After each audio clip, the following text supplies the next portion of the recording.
Muy bien. Hola, buenos días a todos y a todas. Empezamos con una nueva sesión de experiencias AgroPost-COVID 2019 y hoy tenemos con nosotros a Alfredo Morilla, de Economías Biorregionales, que nos va a presentar una experiencia de agrocompostaje como alternativa de vanguardia para la economía circular y la gestión de los residuos urbanos.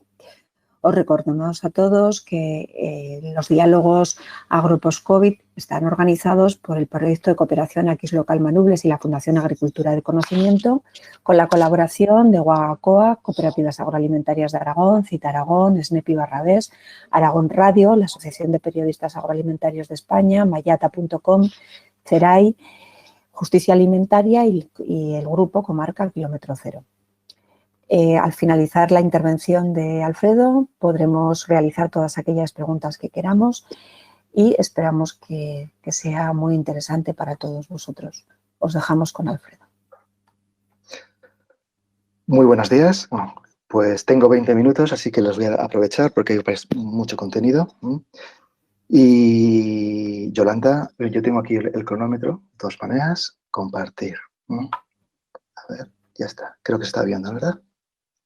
Perfecto. Y la idea es dejar tiempo para las preguntas, así que voy a ir rápido. Si hay algo que no comprendéis, podemos después, en el rato que tengamos después de dudas, pues volver a ello o explicarlo mejor, etcétera. Muy bien, pues la experiencia, dentro de todas las experiencias que hay de agrocompostaje, que en España pues es una actividad pionera, ¿no?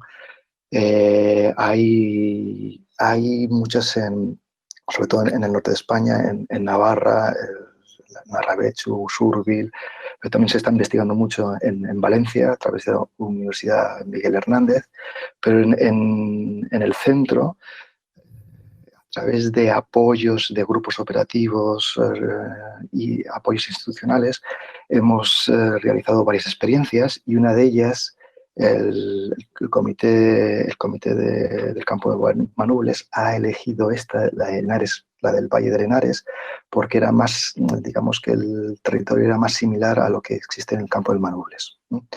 Así que vamos a trabajar esta experiencia, os lo vamos a comunicar cómo se hizo. Veis que es una experiencia sencilla, pero lo interesante es qué consecuencias tuvo, cómo se fue armando, para que veáis que realmente lo que es una redefinición de flujos en lo que es la materia orgánica para su reciclaje, pues no tiene que ser algo muy complicado, porque básicamente lo que es el agrocompostaje es una experiencia de reciclaje de la materia orgánica, aprovechando las ventajas de una experiencia descentralizada. ¿Qué significa esto?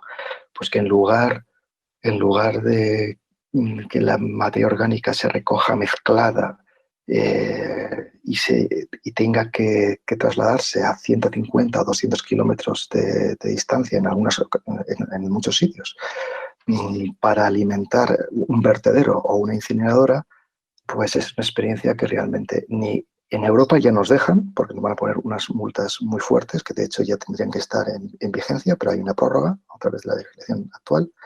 Y después, con todo lo que es la promoción de la economía circular y lo que es el aprovechamiento de los recursos, pues tiene mucho sentido este tipo de reciclaje de materia orgánica. ¿Por qué? Porque se trata de aprovechar los recursos que hay en el campo. En el caso es lo que es las posibilidades del utillaje que existe, las posibilidades de lo que es la materia de los residuos agrarios, que son materia vegetal, que encaja perfectamente con lo que son los residuos de sólidos urbanos para generar este producto de compost, y después pues las ventajas agronómicas, ambientales, que significa la producción de compost y su aplicación al suelo, del cual vamos a hablar un poco al principio. Bueno, antes de nada, tengo que venderos las ventajas del compost. El compost está de moda en estos momentos, pero lo que... espera, no puedo ver. Vamos a ver si puedo... No puedo ver. Me sale todas las pantallas. Bueno, os lo diré tratando de escudriñar aquella parte que no puedo acceder visualmente. Pero no solamente es el compost alimento para la tierra en forma de nitrógeno, fósforo y potasio, es un fertilizante, aunque no se considera fertilizante porque tiene más carácter de enmienda que fertilizante, con respecto a un fertilizante sintético, pero sí que proporciona nutrientes de retardados, es decir, que son asimilados por la planta en la medida que son necesarios. La planta lo requiere. Después, el compost tiene una gran capacidad de infiltración, pues retiene el agua, ¿no? En lugar de crear escorrentía que provoca la erosión del suelo, y también guarda la humedad, disminuye las necesidades de riego. Por otra parte, si vamos aplicando, estamos hablando de tasas de 20 toneladas, 30 toneladas, 40 toneladas incluso o más al suelo cada año, este suelo va ganando de estructura y se hace mucho más fácil lo que es la laboriosidad, es decir, la capacidad de laborear el terreno. Después, una ventaja muy importante es que secuestra carbono, es decir, que la gran parte de la materia orgánica que se aplica, hay un porcentaje importante que se queda de manera permanente, dependiendo de las condiciones climáticas y edafológicas. Esto es una cuestión que es muy en polémica, ¿no? Pero eso tiene muchas ventajas con respecto a la mejora de la estructura de la tierra y luchar contra el cambio climático, ¿no? Bien, no vamos a detenernos en las propiedades, que bueno, nosotros hemos tenido experiencias y aquellos que utilizaban el compost, pues las producciones eran mucho más altas, sobre todo, especialmente en tema del brécol y el tema del puerro. Esas son las que en otras también, pero nosotros evidenciamos esas ventajas, ¿no? Y luego hay un tema, que no puedo leerlo aquí, pero se trata de las ventajas de supresividad del compost. Es decir, al aumentar el compost y la materia orgánica, aumenta toda la diversidad biológica del suelo, en bacterias, actinobacterias, hongos, y se crean una cohorte de microorganismos que disminuye la probabilidad de plagas. O sea, hay una ahorro también en pesticidas. ¿Por qué? Por la generación propia de antibióticos y sustancias que de alguna manera regulan la aparición de plagas, o bien hay una especie de lucha biológica, como podéis ver aquí. Aquí tenéis un nematodo que ataca a lo que es el tomate, y elementos vivos del compost como hongos crean ciertas hifas que, digamos, suprimen en lo que es este tipo de gusano, ¿no? Aquí podéis ver una experiencia, una imagen que habla de la supresividad del compost, ¿no? Luego, una de las cosas más interesantes es que en lugar de llevar millones de toneladas que se están produciendo en el estado al vertedero, es mucho más interesante tratar de revertir el gran problema que tenemos del empobrecimiento de la materia orgánica que hay en estos suelos. Un estudio del 94 por parte del Ministerio indicó que más del 50% tiene menos de 1,7% de materia orgánica, y este es un dato importante porque por debajo de 1,7% de materia orgánica los suelos están realmente, básicamente son irrecuperables. El llevar todos la materia orgánica de nuestros residuos sólidos urbanos, incluso de alimentarios, no va a solucionar este problema, pero sí que lo va a paliar, y es uno de los mejores destinos para que podemos utilizar nuestra materia orgánica. También deciros rápidamente que hay todo un movimiento internacional en el que se supone, en lugar de complicadas soluciones técnicas para la lucha contra el cambio climático y el decrecimiento del CO2, lo que se está haciendo con una campaña que se llama el 4 por 1000 desde Francia, que está indicando que simplemente las 8.900 millones de toneladas que se están generando de emisiones de CO2 anual, podría, si realmente hubiese un mecanismo por el cual se inyectan en tierra, ¿no?, en el suelo, esas 8.900 millones de toneladas simplemente aumentarían un 0,4% el carbono del suelo. Se indica que la capacidad de sumidero que tienen los suelos es es muy importante a la hora de luchar contra el cambio climático. Y después, por unas cuestiones también de notoriedad reciente, la disminución de fertilizantes de síntesis implicaría pues una reducción de todos los descontroles que hay con las contaminaciones de nitritos y nitratos que están generando eutrofización en muchas zonas del planeta. Y en este caso, lo que ha pasado en la manga del Mar Menor, que en estos momentos es un mar pues, que tenía un equilibrio interesante, incluso cuando había mucha presión urbanística, pero la razón está muy clara, ha sido pues todo lo que son las emisiones de lixiviados, de nitritos y nitratos que han ido cayendo a estas zonas. Este problema ambiental sería muy reducido a través de la utilización del compost. Entonces, fijaros, como experiencia de agrocompostaje, la experiencia cumbre que tenemos, ¿no?, es en Austria, en el cual pues, hay más de 179 plantas, ¿no?, y se puede decir que el 50% de la materia orgánica que se produce en Austria se recicla a través de plantas de agrocompostaje.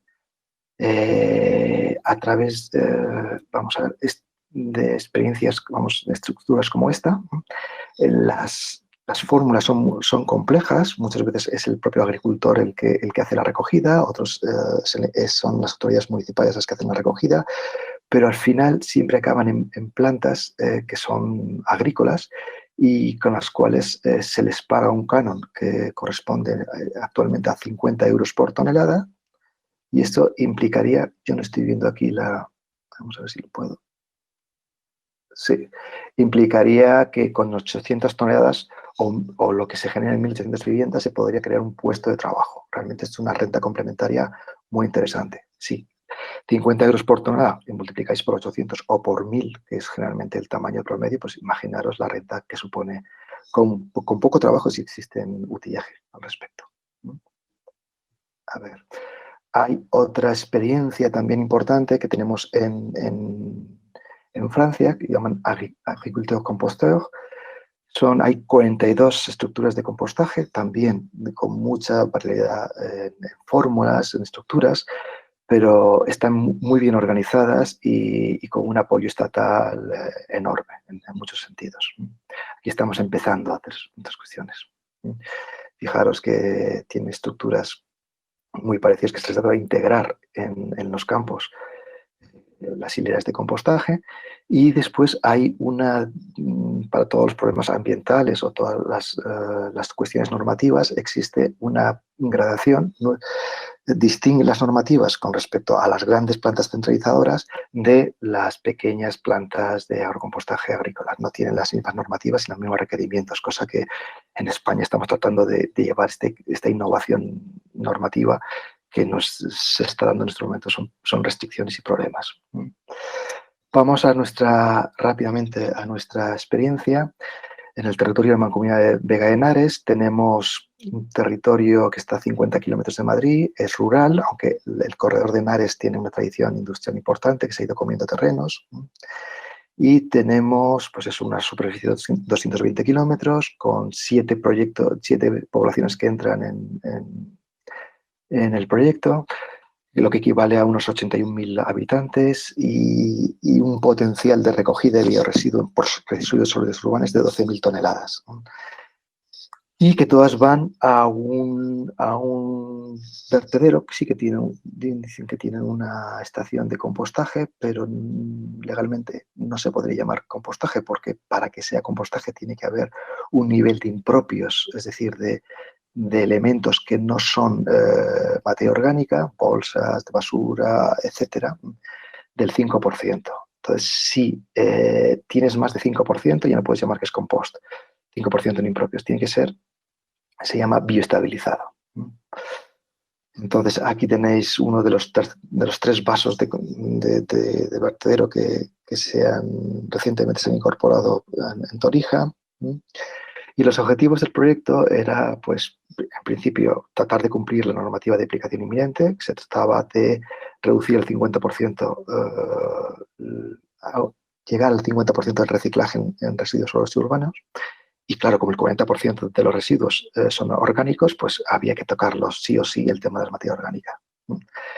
Fomentar la separación, porque como ya hemos dicho, es tremendamente necesario que haya un mínimo de calidad en lo que esa materia orgánica se vaya a aplicar al compostaje, y la legislación habla de un 5% de impropios, y para eso es necesario una educación desde el principio para separar en origen la materia orgánica. Y la vía más interesante era concienciar, educar a través de la población infantil, que son los que realmente son los motores del cambio, como hemos evidenciado en muchos casos, ¿no? Para estas cuestiones. Rápidamente os comentaré que todo nació por una experiencia, un contacto de la Mancomunidad de Vega de Henares con las experiencias que están ya en curso en Torremocha del Jarama, y se comenzó simplemente con unas jornadas de presentación a colegios. Los colegios estaban identificados como los nodos en los que iban a aportar, iban a generar la materia orgánica. Y se generó unas jornadas de presentación a partir de las cuales se incorporaron 7 colegios, y después, evidentemente, era necesario pues captar agricultores, y para eso se hizo un taller de formación de agrocompostaje. Y gracias al cual hubo una incorporación de un agricultor agroecológico en un pueblo que se llama Galápagos. Después, también por último, ultimamos un contacto y un acuerdo con AFAUS, que es una empresa de inserción que se va a encargar de la recogida y el transporte. Tenéis una imagen de la jornada de presentación a los colegios, pues estaban muy interesados por todo. Y a partir de ahí arrancamos con todo lo que es el cálculo y dimensionamiento del equipo, lo que es la preparación logística de los nodos y el diseño eficiente de ruta, y luego la formación del personal de cocina. Pues había que indicar pautas de, bueno, pues qué es aquella materia orgánica que valía, cuál era la que no valía, etcétera, etcétera, etcétera. Y así establecimos una serie de nodos, que eran colegios con comedor en 7 poblaciones. También había un nodo en el que había un quinto contenedor, es decir, un contenedor en el que los vecinos, 20 familias, separaban materia orgánica en el pueblo de Fontanar, veis aquí. Y también se incorporó una cervecera que nos proporcionaba bagazo, que es el residuo de lo que es el cocimiento de la cebada. Bien. Y luego, como tratamientos de agrocompostaje, teníamos uno, en principio, que era la finca agroecológica de Galápagos, pero después, en la segunda y tercera fase, se incorporó una finca de la propia empresa de inserción, de AFAUS, ¿no?, en la cual se hizo hileras de agrocompostaje. También en el programa estaba previsto compostores escolares para que los propios centros que quisieran también compostar, pues tuvieran posibilidad. Entonces hubo un calendario de recogida, 2 días, miércoles y viernes, con 2 trabajadores que tenían un horario de 6 horas cada uno. Entonces hablamos de 12 horas semanales de recogida, y el equipo de recogida básicamente consistía en contenedores convencionales, a ver si aparece por aquí, sí, de 120 litros, estos con ruedas, pequeños, uno para cada o 2 para cada centro. Luego una furgoneta convencional de estas de 1.200 kilos de masa máxima autorizada, en la que cabían 16 depósitos, y una balanza de pesaje. El procedimiento era pues muy sencillo, y hacer un recorrido de ruta y hacer una retirada de cambio. Es decir, el depósito que aparecía lleno, pues se incorporaba se recogía en la camioneta, y a cambio se dejaba uno limpio. Después se registraba el peso del contenedor.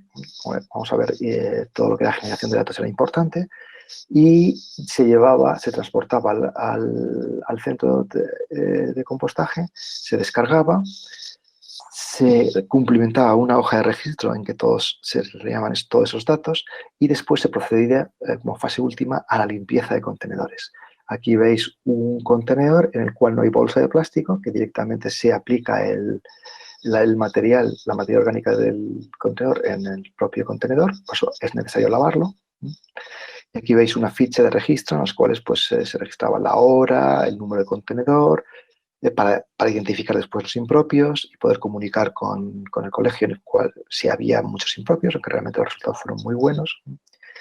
Y aquí veis las diferentes centros de compostador.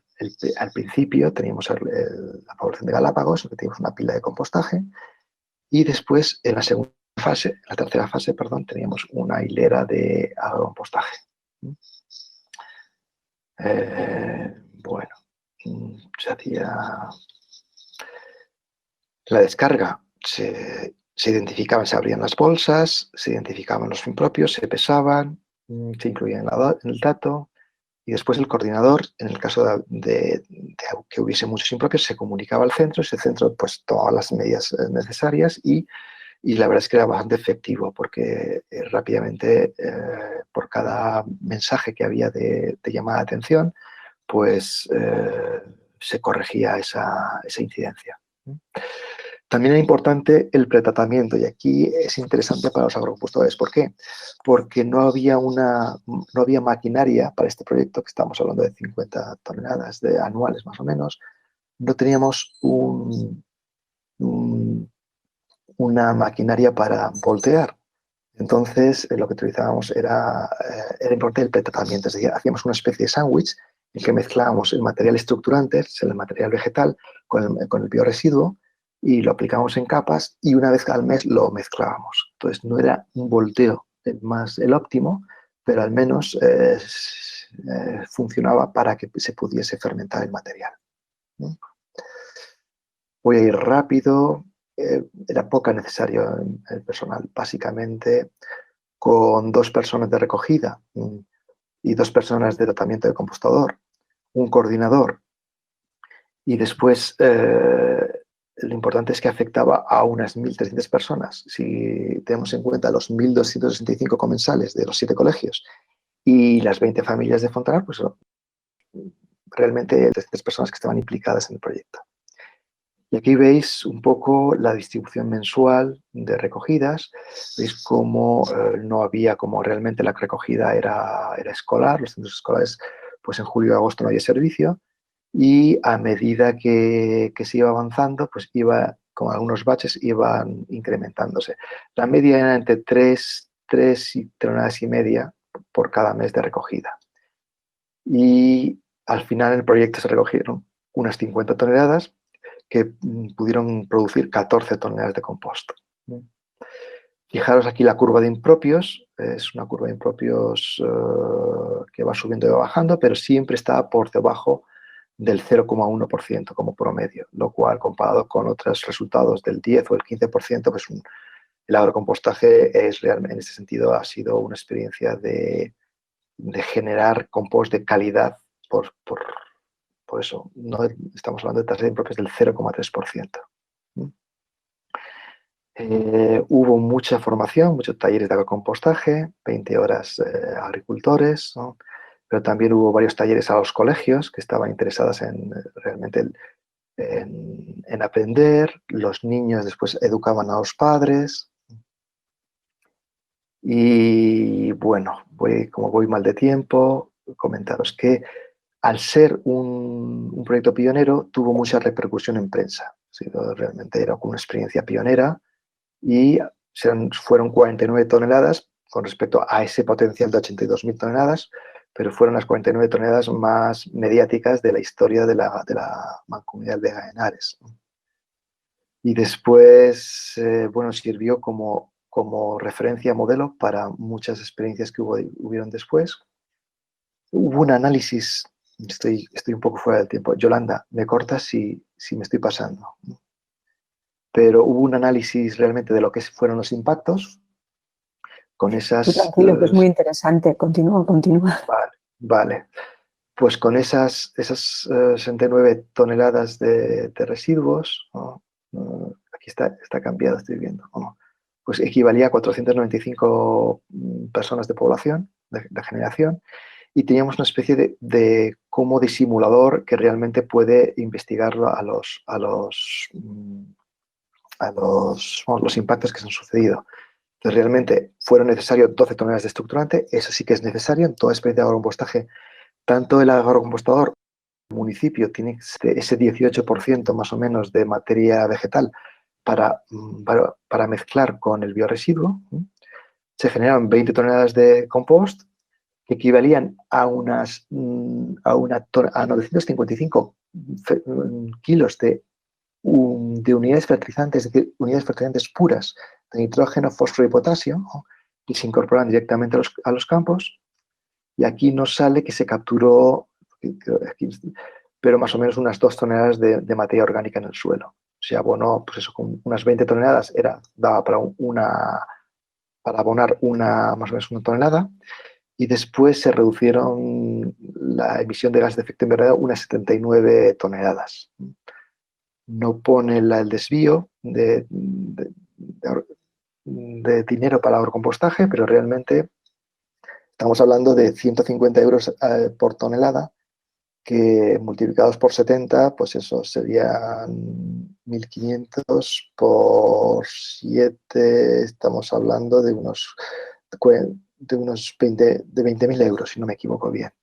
Pero también es interesante el ahorro en fertilizantes. El ahorro en fertilizantes, perdón, me he pasado, es de unos 781 euros que se ahorraban el agrocompostador en fertilizar sus campos. Algo parecido, hemos hecho una especie de simulación con el Manubles, ¿no? Metiendo como población ateca y con una tasa de generación de 120 kilos habitante año, y entonces nos salía una población generadora de unos 4.000 habitantes, y entonces nos saldría que el potencial de agrocompostaje sería 480 toneladas, que eso se podría, pues, a una tasa, a un lote de 100 euros de 100 toneladas año o 50 toneladas año, pues daría para 5 o para 10 agrocompostadores, ¿no? Se requerirían, eso sí, unas 86 toneladas de estructurante, se generarían unas 120 toneladas de compost, lo cual equivale a unos 5.500 kilos de unidad fertilizante pura, lo cual daría para abonar a unas 6 hectáreas de campos, y equivaldría a lo que es una captura de 3 toneladas de secuestro de carbono, ¿no? Que equivaldría también a incorporar unas 5 toneladas de materia orgánica estable en el suelo. En realidad es mucho más, pero para que estamos hablando de una estabilidad a 100 años, estamos hablando de 5 toneladas, lo cual enriquecería mucho y prepararía mucho lo que es esas hectáreas para lo que es la adaptación al cambio climático. Después estamos hablando de una reducción de emisiones de 815 toneladas de CO2, ¿eh? Si tenemos en cuenta que el 100% va al vertedero en el escenario actual, y hablaríamos de 24.000 euros que irían con una tasa de 50 euros, con la tasa austriaca, esos 24.000 euros irían como renta complementaria. Pero no solamente los agricultores recibirían esos 24.000 euros, sino que realmente ahorrarían unos 4.500 euros en fertilizantes. Esto ya pertenece también al análisis agrocomposta, tiene que ver con todos, ya voy a ir de pasada. La parte interesante de este proyecto es que hubo muchas mediciones por parte de los generadores, el equipo de transporte. Pudimos comprobar qué tasa de bioresiduos generaba un comensal en un colegio, y con todo el patrón de variación por cada colegio, dependiendo si tenía comedor, si no tenía comedor. Y luego hicimos una valoración de las ventajas que tenía este sistema si se trasladaba con buenos coches, claro, no con una furgoneta, sino con un vehículo municipal que pudiese cargar en un viaje pues muchas toneladas, etcétera. Esto ya es para una disquisición posterior. Aquí tenéis la hilera que se hicieron en la comarca de Cabanillas, de unas hileras de agrocompostaje que estaban tapadas con lona, que sirvió también para modelizar al futuro lo que es las plantas de diseño. Y luego, repito, lo que es la difusión fue muy importante porque gracias a esta experiencia la Mancomunidad Bancanera de Henares tuvo opción a la única experiencia en Castilla-La Mancha que tuvo opción a las subvenciones PIMA-PEMAR debido a esta experiencia, ¿no? Y por otra parte, la Mancomunidad Vega de Henares fue la sede del Grupo Operativo Estatal de Agrocompostaje, merced a esta experiencia. No voy a contaros más, quizá enseñaros un vídeo en Madrid Agrocomposta, cómo 20 toneladas de compost se están esparciendo en un campo de cultivo cerca del Jarama.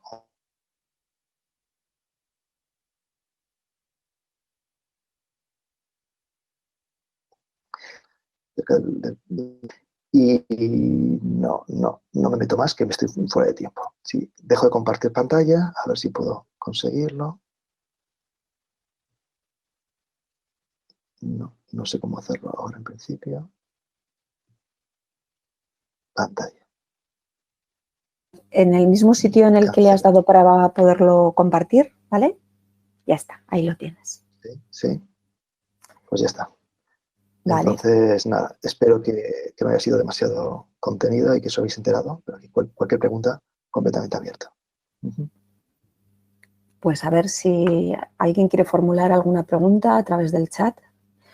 Yo la verdad es que me parece una experiencia muy interesante y sobre todo porque claro, una de las cuestiones que nos bueno, pues que suscitar dudas, ¿no? Pues sobre todo cuando has dicho, bueno, pues que cada 800 toneladas o cada 1.800 viviendas se podría generar una jornada completa, ¿vale?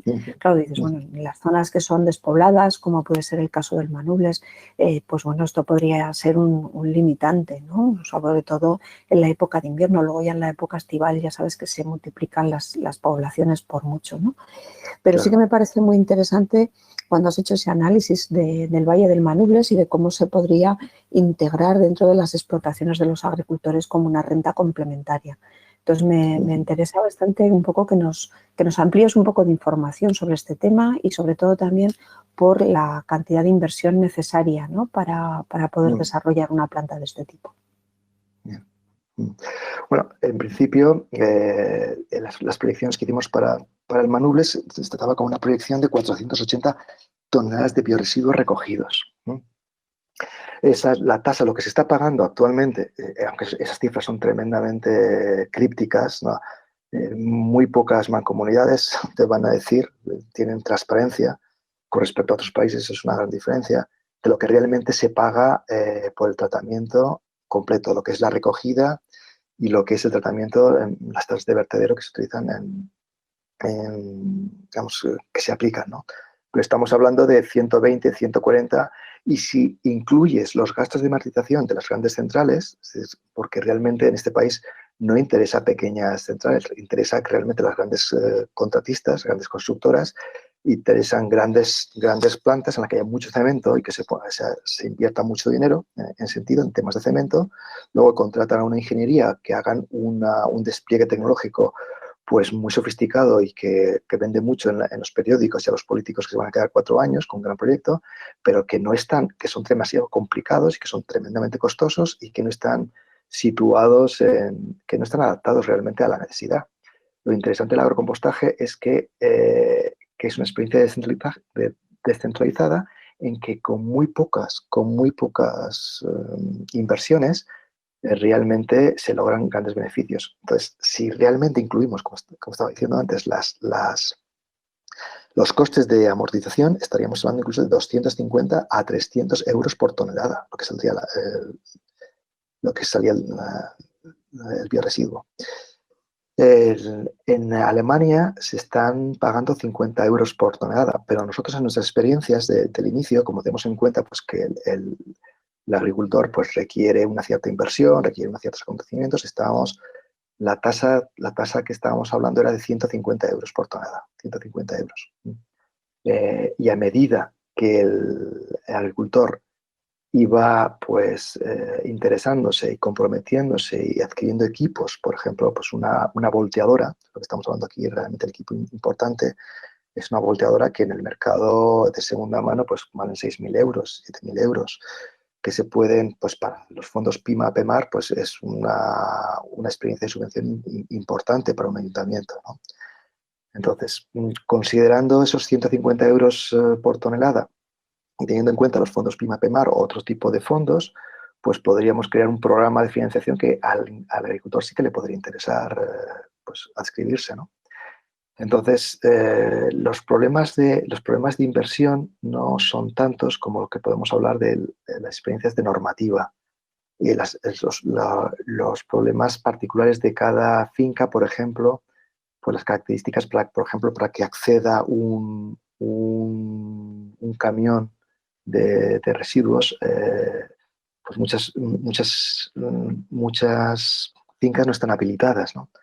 Luego el tema también de que no existe realmente una normativa como existe en otros países que permita la figura del agrocompostaje y que les permita pagar pues tasas para darse de alta como gestores de residuos sin tener que asimilar costes como una planta de 1.000 toneladas o 10.000 toneladas al año.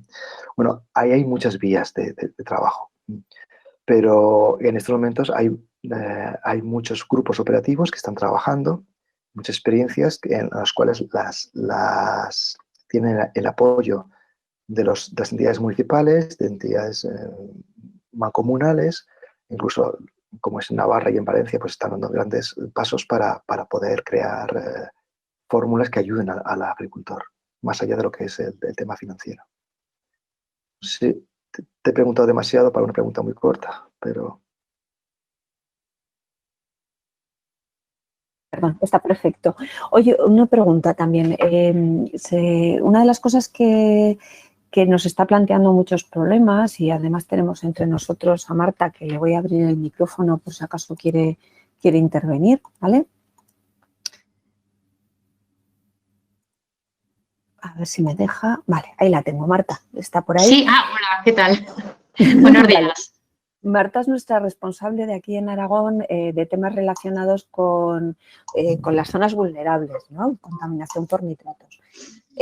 A mí una de las preguntas, me imagino que ya se le ocurrirán muchas más, pero una de las que a mí se me ocurre es hasta qué punto este tipo de sistemas tendrían también una capacidad para agrocompostar una parte de purines, o sea, del problema que se tiene con las explotaciones de porcino y con el tema de los purines. Sí, la verdad es que es una de las preguntas y es una de las cosas que cuando vi esta charla me pareció interesante decir, bueno, cómo se podría aplicar todo el tema del compostaje para, digamos, mejorar o optimizar la aplicación de purín, a lo mejor haciendo que además de ser fertilizante, que ya lo es, fuera también más enmienda orgánica.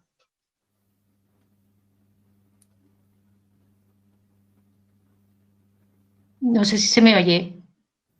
Sí, a ti sí que se te oye, lo que no se le oye a él, espera. Sí, ya me he dado de alta. Es que el sistema me corta directamente el micro y soy yo que tengo que reactivarlo. Vale. Pues mira, es un tema muy interesante. Lo bonito, o sea, lo realmente interesante del compostaje es que es tremendamente robusto y flexible. Generalmente el camino tradicional para aprovechar los purines, que ha habido todas las subvenciones, desde los años 80-90 y hay una tradición muy importante en Europa, es el aprovechamiento, el reciclaje energético, sobre todo la evaluación energética a través de plantas de biometalización, lo cual requiere unas ciertas inversiones y que descentralizarlo ahí muchas veces no está tan claro, porque es un conocimiento desde el punto de vista técnico, pues requieres unas ciertas condiciones, depende mucho de la temperatura. Bueno, el tema microbiológico es mucho más delicado que un compostaje.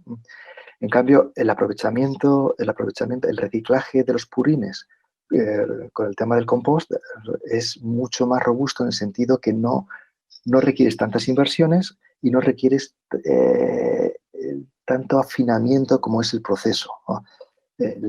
Un biodigestor se te para si realmente metes un producto que no esté adecuado, si hay un bajón de temperatura. En cambio, el compostaje es difícil que se te pare. Y si se te para no importa, porque lo puedes reactivar después con un volteo nada más. Entonces, es mucho más llevadero para un descentralizamiento agricultor un compostaje de los purines que la tradicional respuesta de la pigmentización.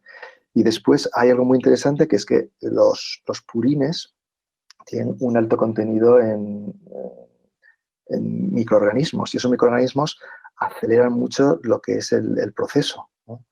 Entonces, una buena mezcla de residuos sólidos urbanos con material vegetal como compostaje, pues puede crear tradicionalmente se ha compostado así, ¿no? Y puede crear un producto de alta calidad por su alto contenido en nitrógeno y alto contenido pues, en otros nutrientes. Es cierto que, aunque he dicho que el compostaje no hay que hacerle un caso, cuando le metes mucho nitrógeno tienes que tener un poquito más de cuidado porque puedes generar escapes por amoníaco, escapes por óxido nitroso, y entonces, bueno, aquí con la adición de purines y de estiércoles, ¿no? Digamos que tendría que tener un poquito más de cuidado, pero no mucho más. Pero en cualquier caso, un campo muy interesante, ¿no? Por su flexibilidad y su capacidad de generar un producto interesante. Sí, supongo que habría que compensarlo echándole restos de materia orgánica más rica en carbono, ¿no? Para un poco bloquear ese nitrógeno y a lo mejor no hubiera tantas pérdidas. Así es. Aquí el manejo del estructurante y también con el residuo sólido orgánico es fundamental. Fundamental. Muchas gracias. Sí. Otra de las cuestiones que me parecen interesantes es que nos explicases un poco, claro, yo he visto que vuestra experiencia está como muy vinculada a centros escolares, ¿vale? ¿Habéis podido ampliar esta experiencia porque claro, los centros escolares de nuestras zonas o de las zonas más rurales, bueno, pues son muy pequeñitos, ¿no? Estamos hablando de realidades muy pequeñas. Entonces, en nuestro caso tendrían que ser más bien pues convenios con los municipios, ¿no? Entonces, ¿habéis desarrollado algún tipo de convenios con los municipios? Y sobre todo, luego también te he oído hablar de los fondos PIMA-PEMAR. Bueno, pues si nos podrías explicar un poco también qué vías existen para poder trabajar este tipo de temas. Pues con respecto a los municipios, antes estaban desesperados por fórmulas como esta. Lo que pasa es que todo el mundo tiene mucho miedo porque generalmente en este país lo que es la gestión de residuos, sobre todo no zonas, en centros urbanos masivos, evidentemente, pero en lo que es en zonas rurales, pues básicamente todo se vehiculaba en un paquete que se contrataba a una privada y que realmente nadie sabía mucho lo que hacía, pero realmente todo funcionaba y era muy fácil, ¿no? Claro, cuando ahora las multas y la responsabilidad de incumplir una directiva que viene de Bruselas no son los responsables las comunidades autónomas, sino son los ayuntamientos mismos y las sanciones son fuertes, ¿no? Había un respiro porque parece que iba a empezar el sistema en el enero de 2020, pero que se ha ampliado una prórroga creo que para 2 años. Pero estaban como locos los ayuntamientos para buscar fórmulas alternativas a este reciclaje de materia orgánica, pero no sabían cómo. Y por supuesto que hay, quizá en los ayuntamientos más atrevidos, en zonas más atrevidas, como es Navarra, en el País Vasco, en algunas zonas de Levante, en Valencia, porque también están soportados por investigadores que tienen mucho prestigio. Y también en el centro ibérico, pues ya ha habido experiencias de convenios con municipios. En nuestro caso es, y que más allá de los centros escolares, ¿no? Es cierto que todos los centros escolares son y empresas agroalimentarias las que están más interesadas y lo que es más fácil. Porque es una experiencia, digamos, que los colectivos escolares están más abiertos, lo pueden utilizar como como centros de enseñanza, como experiencias de enseñanza. Las agroalimentarias, sobre todo las cerveceras, ¿no? Pero creo que había experiencias alimentarias. No, básicamente han sido todas cerveceras las que se han unido.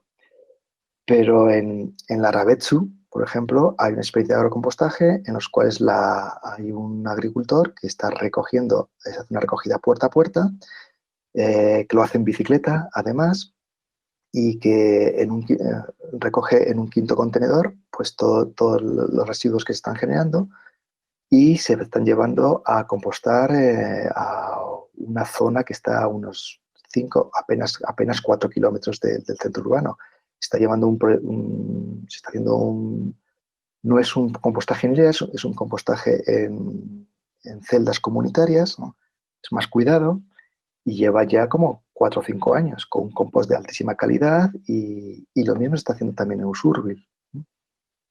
Entonces, los municipios están muy interesados, pero tienen también mucho miedo. En concreto, en la experiencia de Madrid Agrocomposta, el miedo que había con los agrocompostadores era que cumpliesen, tuviesen permisos ambientales, ¿no?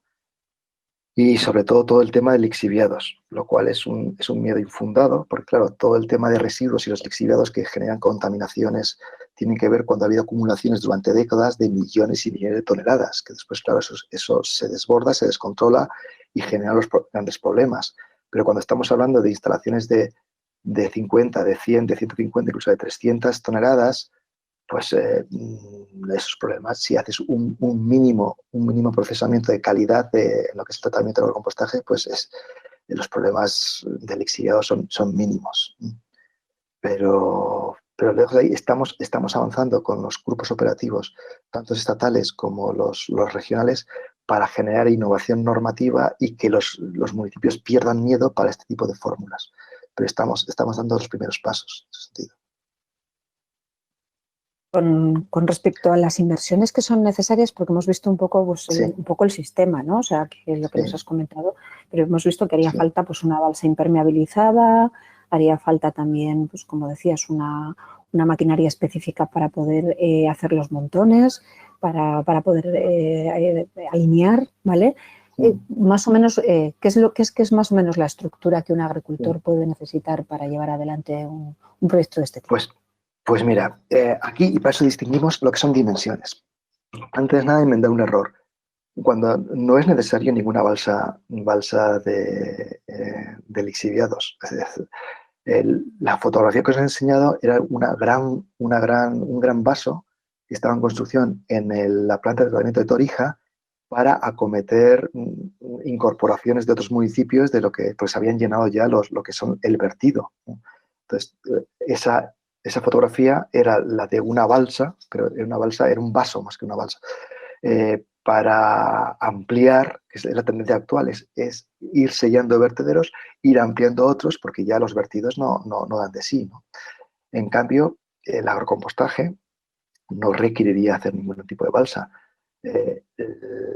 Lo que requeriría es, si tienes más de entre 70 toneladas anuales de gestión, pues te convendría hacer un volteo, un tratamiento. Y para voltear lo puedes hacer con una pequeña excavadora municipal, ¿no?, en los cuales tú levantas y dejas caer lo que es la mezcla entre estructurante una vez al mes, mejor una vez cada semana. Pero lo ideal, si vas a pasar 70 toneladas y vas a llegar a 100 o 150, incluso más, es que el agricultor tenga lo que es una volteadora. Una volteadora que se puede acoplar a lo que es que se puede acoplar a lo que es el tractor, y entonces te facilita mucho las labores de lo que es el volteo. Una volteadora, ¿qué vale? Pues en el mercado de segunda mano te cuentas 6.000 euros, 7.000 euros. Nueva te valen 20.000. Pero si te vas a dedicar y vas a generar, por ejemplo, vas a trabajar con 200, 300 toneladas, ya es importante. Vamos. Incluso si llegas a un nivel como los austriacos, en que trabajan ya con 1.000 toneladas año, ¿no?, pues básicamente requerías pues un espacio pues estaríamos hablando de 800.000 metros cuadrados de superficie para hacer hileras. Estoy hablando un poco de memoria, ¿no? Pues no mucho más que eso. O sea, es tener un poco de espacio, una volteadora y un cierto conocimiento práctico de cómo es el proceso de compostaje, pero también estaríamos hablando de una lona protectora, pero esa lona estamos hablando de 400, 500 euros.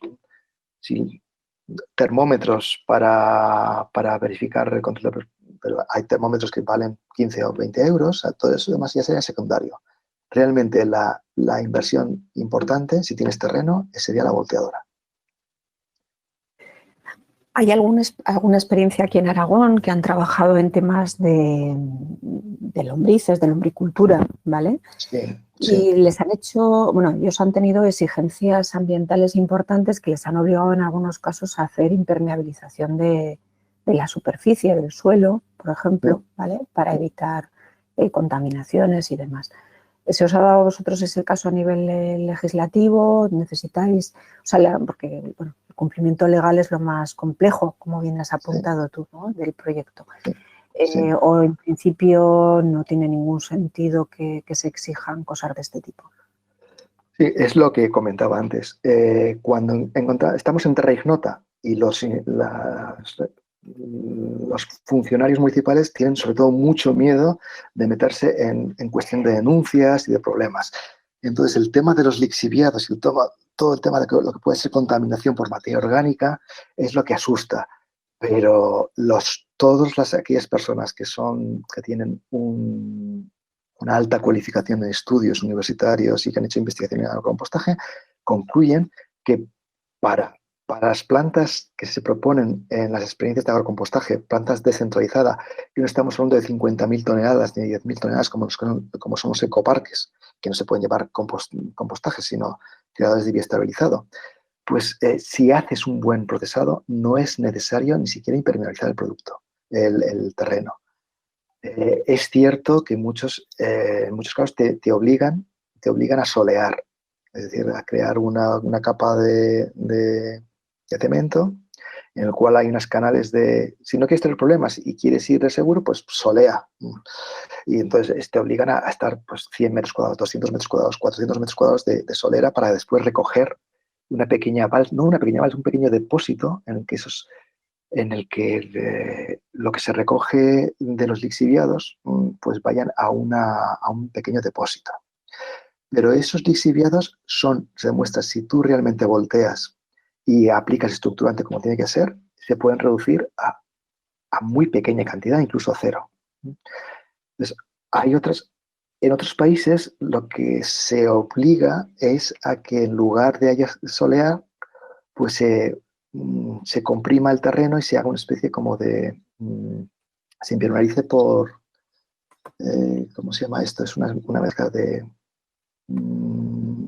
es una mezcla de cal, pero no de mortero de cemento, sino, bueno, no me acuerdo cuál es el nombre, ¿no? Pero que no da muy buenos resultados, generalmente. Entonces, básicamente lo que se ha obligado simplemente es a solear. Estamos en contacto ahora, por ejemplo, con una experiencia en la Mancomunidad de Irati en el que ha soleado. El agricultor lo que ha decidido es solear, pero creemos que no es necesario. No es necesario. Y se ha demostrado que no es necesario. Perdón, Alfredo, soy Marta Valles, te quería hacer otra pregunta. ¿Recomendarías a lo mejor como medida para evitar o disminuir el lixiviado que se pudiera llegar a producir, no sé si lo habréis mirado, debajo del montón de volteo, el ir rotando la superficie? Porque, por ejemplo, es una de las medidas que se recomiendan en el programa de actuación, en este caso para los montones de estiércol, el ir cambiando la superficie de volteo y en la superficie donde se estaba haciendo, cultivarlo para aprovechar esas posibles pérdidas que ha podido haber. Sí, ¿te refieres ya cuando aplicas el terreno? Sí, no, me refiero el decir, si tú estás empleando siempre la misma superficie y no está impermeabilizada, hacer como medida intentar que esa superficie cada año o cada vez fuera una diferente, digamos, y claro. cultivarla. Digamos, que fuera una superficie de cultivo, digamos, ahí hacer el compostaje y posteriormente esa zona cultivarla y el siguiente volteo hacerlo en otro campo o en otra zona. Claro, yo lo miro desde el punto de vista de la agricultura. A lo mejor si ya tienes una superficie preparada o impermeabilizada o prensada, pues igual no valdría la pena, pero si fuera una tierra de cultivo... Me parece una idea estupenda, Marta. El hecho de trabajar con una superficie que en principio dedicas 1 año o 2 años, porque los ciclos, si lo haces bien, el ciclo general de compostaje pueden ser 6 meses, incluso menos, 4 meses, estando los casos, de hacer un compost que puede calificar de maduro.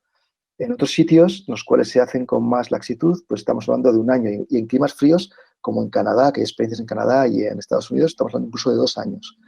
Entonces, si haces un buen compost y realmente estás aireando, después podrías, es bonito, pero la versatilidad que te ofrece el hacer compostaje en un campo agrícola simplemente es cierto que hay una cantidad mínima de lixiviado, ¿no?, que puede caer al terreno, pero eso no quiere decir que sea lo suficientemente masiva como para alcanzar el freático, pero que una manera de utilizarla sería después secar un poco, o sea, retirar todo el compost, secarlo y utilizar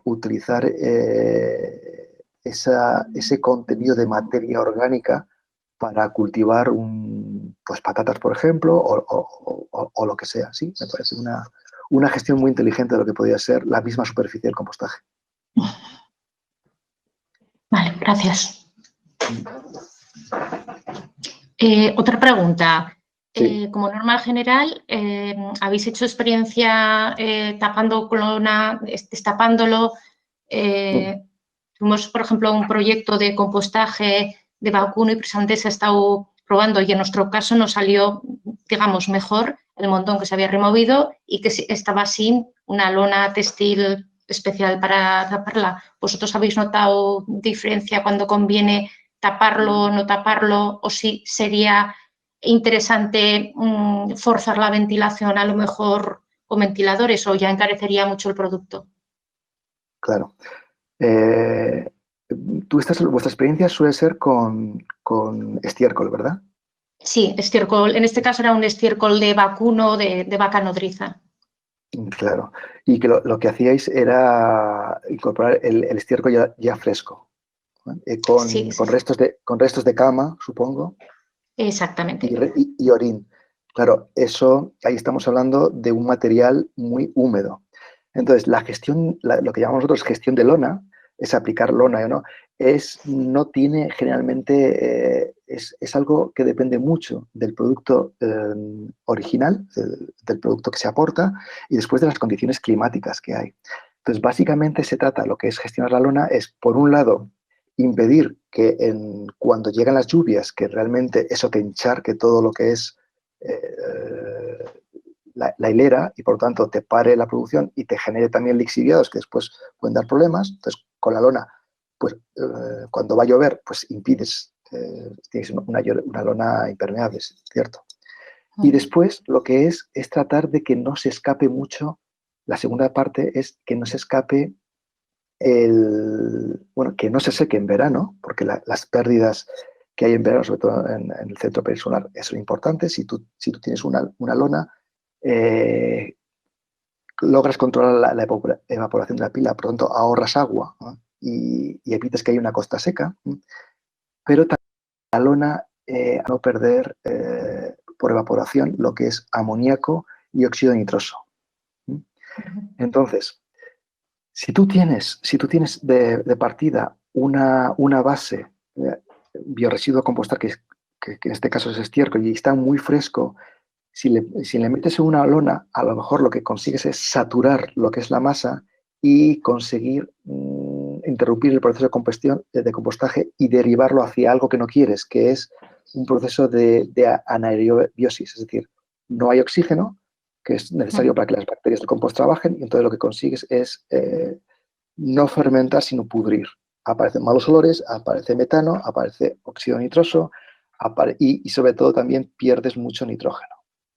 Entonces, lo ideal es, quizá, en un primer momento, garantizar que, primero, mezclarlo mucho con estructurante, de tal manera que el líquido se incorpore en el material estructurante. En el caso de estructurante estiércol, que sea un estructurante que sea capaz de absorber toda la fracción líquida. Y entonces, no taparlo en una primera instancia para que todo lo que lo que genera encharcamiento y empastamiento se pierda, y aplicar la lona después, para después que no se le vaya el amoníaco, especialmente cuando hay mucho estiércol y por lo tanto el nitrógeno es muy alto. Yo no sé si me enrollo mucho diciéndote las cosas, pero... No, está muy bien y muy claro. De acuerdo. Muchas gracias. Encantado. Bueno, no sé si tenéis alguna pregunta más para hacerle a Alfredo. Sí. Ha sido Marta la que ha condensado como experimentada agrocompostadora. Sí. Sí, Marta tiene una importante experiencia. Es una de nuestras técnicos de transferencia Muy en bien. materia de purines. Pues Bueno, será muy bueno ver toda vuestra experiencia en purines, porque realmente es una parte muy interesante. Simplemente acabo diciendo que en uno de los proyectos pilotos que tenemos en el CAM Agrocomposta, ¿no? Es un grupo operativo regional de Madrid, precisamente trabajar con estiércol de caballo y de cabra, y que le estamos utilizando y estamos viendo las diferencias que existen con respecto a otros compost que trabajan, otros procesamientos que trabajan con biorresiduos de residuos sólidos urbanos. Ya os comentaremos los resultados. Bueno, pues llevamos una hora que se nos ha pasado prácticamente volando. Muy experiencia, la verdad es que mucha información y sobre todo también buscar esa parte de complementación de rentas que siempre andamos un poco intentando. Agricultores tanto del Manules como de otras zonas que nos siguen, pues les puedan ir buscando ese tipo de formas de complementar, que muchas veces no solo tienen que venir del sector agrario, sino de otro tipo de actividades que además van a ser como mucho más demandadas en un futuro. Principalmente, pues por lo que decíamos, ¿no? Recientemente se ha aprobado todo lo que es la economía circular, todo lo que es la estrategia de economía circular para España y por todo lo que viene de Europa en próximas fechas, que viene muy relacionado con favorecer todas aquellas emisiones cero y un mayor respeto hacia el medio ambiente y el clima. Bueno, pues agradecerle a Alfredo Morillo su participación. Para todos nosotros ha sido un gusto poderte escuchar y bueno, pues a todos los asistentes y al resto de las personas os invitamos a seguir participando con nosotros en estas experiencias y bueno, mañana tendremos dos experiencias. Tendremos en primer lugar a Juan Laborda del CERAI, que está trabajando con el proyecto de cooperación lógica orgánica, que aborda también, pues cómo hacer un mantenimiento del suelo y cómo mantener el suelo como el organismo vivo que es. Y a continuación, dentro de todas estas experiencias relacionadas con economía circular y con bioeconomía, contaremos con Euge Venturini, eso será ya a las 11. Hablaremos principalmente de nuevos usos que tienen que ver sobre todo pues con fitosanitarios, con fitosanitarios ecológicos y a partir de restos de fruta. El Valle del Manules es un valle muy frutícola y bueno, pues cualquiera de estas experiencias de recuperación de restos de fruta que pueden proceder de desríos, etcétera, pues siempre va a ser muy interesante, ¿no? Y poder ver si eso es compatible con esa consolidación de rentas. Bueno, agradecer de nuevo a Alfredo su participación y a todos vosotros el que, que nos hayáis hecho este seguimiento en este lunes. Muchas gracias. Muchas gracias a vosotros y nada, será encantador pasarme por esa tierra que trabajé en ella hace 10 años, ¿no? con muy buen recuerdo y conocer las experiencias de compostaje que estén dando. Así que gracias a vosotros también por invitarme a este foro y que os vaya bien en este desconfinamiento que estamos pasando todos. Muchas gracias, Alfredo. Hasta luego. Hasta luego.